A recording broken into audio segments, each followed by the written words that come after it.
2 മക്കബായർ അധ്യായം 15. നിക്കാനോറിന്റെ ദൈവദൂഷണം. യൂദാസും അനുചരന്മാരും സമരിയ പ്രദേശത്ത് എത്തിയിരിക്കുന്നുവെന്ന് നിക്കാനോർ കേട്ടു.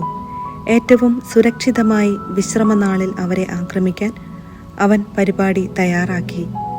അവനെ അനുഗമിക്കാൻ നിർബന്ധിതരായി തീർന്ന യഹൂദർ അവനോട് പറഞ്ഞു, ക്രൂരവും കിരാതവുമായ ഇത്തരം നശീകരണം തുടരരുത്. സർവദർശിയായവൻ മറ്റു ദിനങ്ങൾക്കുപരി ആദരിച്ച് ശുദ്ധീകരിച്ച ദിവസത്തെ നീ പൂജ്യമായി കരുതേണ്ടതാണ്. അപ്പോൾ ആ അഭിശപ്തൻ അവരോട് സാബത്ത് ദിനം ആചരിക്കാൻ കൽപ്പിച്ചിട്ടുള്ള ഒരു രാജാവ് സ്വർഗത്തിലുണ്ടോ എന്ന് ചോദിച്ചു. അവർ പ്രഖ്യാപിച്ചു, ജീവിക്കുന്ന കർത്താവായ സ്വർഗീയ രാജാവാണ് 7-ാം ദിവസം ആചരിക്കണമെന്ന് കൽപ്പിച്ചിട്ടുള്ളത്. അവൻ പ്രതിവചിച്ചു, ഞാനും ഭൂമിയിൽ ഒരു രാജാവാണ്. ആയുധമേന്തി രാജശാസനം അനുവർത്തിക്കാൻ ഞാൻ നിങ്ങളോട് ആജ്ഞാപിക്കുന്നു. എങ്കിലും അവൻ്റെ നീച താൽപ്പര്യങ്ങൾ സഫലമാക്കാൻ അവന് കഴിഞ്ഞില്ല. ഗർവിഷ്ഠനും ധിക്കാരിയുമായി നിക്കാനോർ യൂദാസിനെയും അനുചരന്മാരെയും കീഴടക്കി വിജയത്തിൻ്റെ പരസ്യ സ്മാരകം സ്ഥാപിക്കാൻ നിശ്ചയിച്ചു. യൂദാസ് ധൈര്യം പകരുന്നു. മക്കബേയൂസ് കർത്താവിൻ്റെ സഹായം ലഭിക്കുമെന്നുള്ള വിശ്വാസത്തിൽ ഉറച്ചു നിന്നു. വിജാതീയരുടെ ആക്രമണത്തെ പേടിക്കരുതെന്നും സ്വർഗസ്ഥനായ സർവശക്തനിൽ നിന്ന് മുൻപ് ലഭിച്ചിട്ടുള്ള സഹായം അനുസ്മരിച്ച് വിജയം പ്രതീക്ഷിക്കണമെന്നും തൻ്റെ അനുചരന്മാരെ അവൻ ഉദ്ബോധിപ്പിച്ചു. നിയമത്തിൽ നിന്നും പ്രവാചകന്മാരിൽ നിന്നും വാക്യങ്ങൾ ഉദ്ധരിച്ച് അവൻ അവർക്ക് ധൈര്യം പകർന്നു. തങ്ങൾ വിജയം വരിച്ച യുദ്ധങ്ങൾ ഓർമ്മിപ്പിച്ചുകൊണ്ട് അവരെ പൂർവാധികം ഉത്തേജിപ്പിച്ചു. അവരിൽ വീര്യമുണർത്തുകയും വിജാതീയരുടെ വിശ്വാസവഞ്ചനയും വാഗ്ദാന ലംഘനവും ചൂണ്ടിക്കാട്ടുകയും ചെയ്തതിനു ശേഷം അവൻ അവർക്ക് സമുചിതമായ നിർദ്ദേശങ്ങൾ നൽകി. പരിചകളും കുന്തങ്ങളും നൽകിയ ശുഭപ്രതീക്ഷ കൊണ്ടെന്നതിനേക്കാൾ അവൻ തൻ്റെ ധീരവും ഉത്തേജകവുമായ വാക്കുകൾ കൊണ്ട് അവരോരോരുത്തരെയും ആയുധമണിയിച്ചു. വിശ്വാസ്യമായ ഒരു സ്വപ്നം അഥവാ ദർശനം വിവരിച്ച് അവൻ അവർക്ക് ഉന്മേഷം പകർന്നു.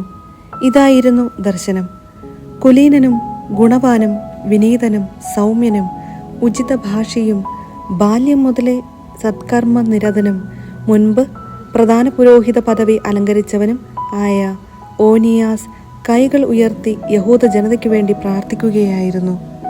അതേസമയം മറ്റൊരാൾ, നരചൂടിയ അന്തസ്സുറ്റ പ്രൗഢിയും ആജ്ഞാശക്തിയും തികഞ്ഞ ഒരാൾ അവിടെ പ്രത്യക്ഷപ്പെട്ടു. അപ്പോൾ ഓനിയാസ് പറഞ്ഞു, സഹോദരരെ സ്നേഹിക്കുകയും ജനത്തിനും നഗരത്തിനും വേണ്ടി ദീർഘമായി പ്രാർത്ഥിക്കുകയും ചെയ്യുന്നവൻ ദൈവത്തിൻ്റെ പ്രവാചകനായ ജെറമിയ ആണിത്. ജെറമിയ വലത്തുകരം നീട്ടി യൂദാസിന് ഒരു സുവർണ ഖഡ്ഗം നൽകിക്കൊണ്ട് പറഞ്ഞു, ഈ വിശുദ്ധ ഖഡ്ഗം സ്വീകരിക്കുക. ദൈവത്തിൽ നിന്നുള്ള സമ്മാനമാണിത്. ഇതുകൊണ്ട് നീ എതിരാളികളെ നിഗ്രഹിക്കും. നിക്കാനോറിൻ്റെ പതനം. വീര്യവും പൗരുഷവും പകരുന്ന യൂദാസിൻ്റെ ശ്രേഷ്ഠമായ വാക്കുകളാൽ ഉത്തേജിതരായ യുവാക്കൾ പാളയമടിച്ചു കിടക്കാതെ എതിരാളികളെ നേരിടാനും കാര്യത്തിന് തീരുമാനമുണ്ടാക്കാനും ഉറച്ചു. എന്തെന്നാൽ നഗരവും ശ്രീകോവിലും ദേവാലയവും അപകടസ്ഥിതിയിലായിരുന്നു. അവരുടെ പ്രഥമവും പ്രധാനവുമായ ഉത്കണ്ഠ പ്രതിഷ്ഠിക്കപ്പെട്ട ദേവാലയത്തെക്കുറിച്ചായിരുന്നു. തങ്ങളുടെ ഭാര്യമാർ, കുട്ടികൾ, സഹോദരർ, ബന്ധുജനങ്ങൾ എന്നിവരെക്കുറിച്ച് അവർ അത്രയ്ക്ക് ഉത്കണ്ഠിതരായിരുന്നില്ല. നഗരത്തിൽ തന്നെ കഴിയാൻ നിർബന്ധിതരായവർക്ക് തുറന്ന സ്ഥലത്ത് വച്ച് യുദ്ധം ചെയ്യുന്നവരെക്കുറിച്ചുണ്ടായിരുന്ന ആകുലത ഒട്ടും കുറവായിരുന്നില്ല. എല്ലാവരും നിർണായക നിമിഷം കാത്തിരിക്കവേ ശത്രു സൈന്യം യുദ്ധസന്നദ്ധമായി സമീപത്തെത്തിക്കഴിഞ്ഞു. തന്ത്രപ്രധാനമായ സ്ഥാനങ്ങളിൽ ആനകളെയും പാർശ്വങ്ങളിൽ കുതിരപ്പടയെയും അവർ നിർത്തി. ആ സേനാവ്യൂഹവും വിവിധ തരത്തിലുള്ള ആയുധങ്ങളും ആനകളുടെ ഭീകരതയും ദർശിച്ച മക്കബേയൂസ് സ്വർഗത്തിലേക്ക് കൈകൾ ഉയർത്തി അത്ഭുതങ്ങൾ പ്രവർത്തിക്കുന്ന കർത്താവിനെ വിളിച്ചപേക്ഷിച്ചു.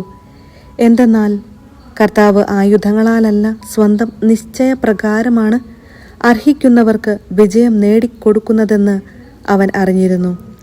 അവിടുത്തെ വിളിച്ച് അവൻ പ്രാർത്ഥിച്ചു, കർത്താവേ, യൂദാ രാജാവായിരുന്ന ഹെസക്കിയായുടെ കാലത്ത് അങ്ങ് ദൂതനെ അയക്കുകയും സെന്നാകെരീബിന്റെ പാളയത്തിൽ അവൻ 1,85,000 പേരെ സംഹരിക്കുകയും ചെയ്തു. സ്വർഗാധിനാഥ, ഞങ്ങൾക്ക് മുന്നോടിയായി ഭയവും സംഭ്രാന്തിയും പരത്താൻ ഒരു ഉത്തമ ദൂതനെ ഇപ്പോൾ അയക്കണമേ. അവിടുത്തെ വിശുദ്ധ ജനത്തിന് എതിരായി വരുന്ന ഈ ദൈവദൂഷകരെ അങ്ങയുടെ ഭുജബലത്താൽ തകർക്കണമേ. ഈ വാക്കുകളോടെ യൂദാസ് പ്രാർത്ഥന അവസാനിപ്പിച്ചു. നിക്കാനോറും കൂട്ടരും കാഹളങ്ങളോടും പോർവിളികളോടും കൂടെ മുന്നേറി. യൂദാസും അനുചരന്മാരും ദൈവത്തെ വിളിച്ച് പ്രാർത്ഥിച്ചുകൊണ്ട് ശത്രുവിനെ നേരിട്ടു. കൈകൾ കൊണ്ട് യുദ്ധം ചെയ്യുകയും ഹൃദയം കൊണ്ട് ദൈവത്തോട് പ്രാർത്ഥിക്കുകയും ചെയ്തുകൊണ്ട് 35,000-ൽ കുറയാത്ത ആളുകളെ അവർ കൊന്നൊടുക്കി.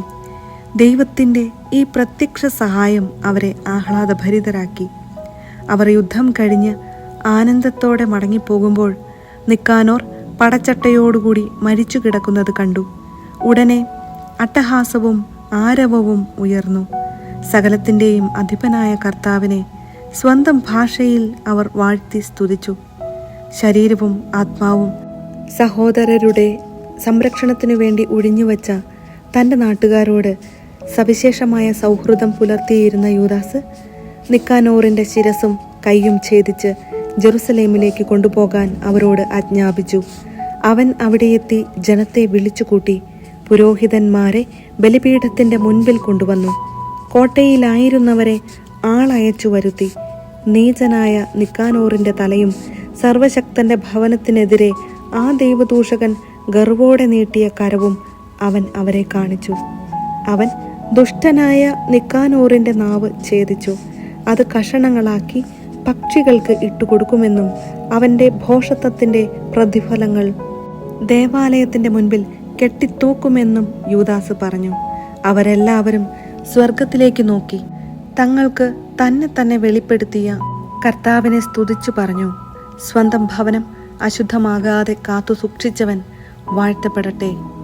കർത്താവിൽ നിന്ന് ലഭിച്ച സഹായങ്ങളുടെ പ്രത്യക്ഷ തെളിവായി യൂദാസ് നിക്കാനോറിൻ്റെ ശിരസ് കോട്ടയുടെ മുകളിൽ തൂക്കി. ഈ ദിനം ഒരിക്കലും വിസ്മൃതിയിലാണ്ടു പോകരുതെന്നും സുറിയാനി ഭാഷയിൽ ആദാർ എന്ന് വിളിക്കപ്പെടുന്ന 12-ാം മാസത്തിലെ മൊർദെക്കായ് ദിനത്തിൻ്റെ തലേനാളായ 13-ാം ദിനം ആഘോഷപൂർവം കൊണ്ടാടണമെന്നും പൊതുസമ്മതപ്രകാരം അവർ നിശ്ചയിച്ചു. ഉപസംഹാരം. ഇങ്ങനെ നിക്കാനോറിൻ്റെ കഥ അവസാനിച്ചു. അന്നു മുതൽ നഗരം ഹെബ്രായരുടെ കൈവശമാണ്. ഞാനും കഥ ഇവിടെ അവസാനിപ്പിക്കുന്നു. അതു നന്നായി. കാര്യമാത്ര പ്രസക്തമായി അവതരിപ്പിച്ചിട്ടുണ്ടെങ്കിൽ ഞാൻ കൃതാർത്ഥനാണ്. അവതരണം അവിദഗ്ധമോ ഇടത്തരമോ ആയിപ്പോയെങ്കിൽ ഇത്രയേ എനിക്ക് പരമാവധി ചെയ്യാൻ കഴിഞ്ഞുള്ളൂ. വെള്ളം ചേർക്കാത്ത വീഞ്ഞോ വെള്ളം മാത്രമോ കുടിക്കുക ഉപദ്രവകരമാണ്. വെള്ളം ചേർത്ത വീഞ്ഞ് മധുരവും സ്വാദേറിയതുമാണ്, ആനന്ദദായകമാണ്. അതുപോലെയാണ് കഥാകഥന രീതി വായനക്കാരെ ആഹ്ലാദിപ്പിക്കുന്നതും. ഞാൻ ഉപസംഹരിക്കുന്നു.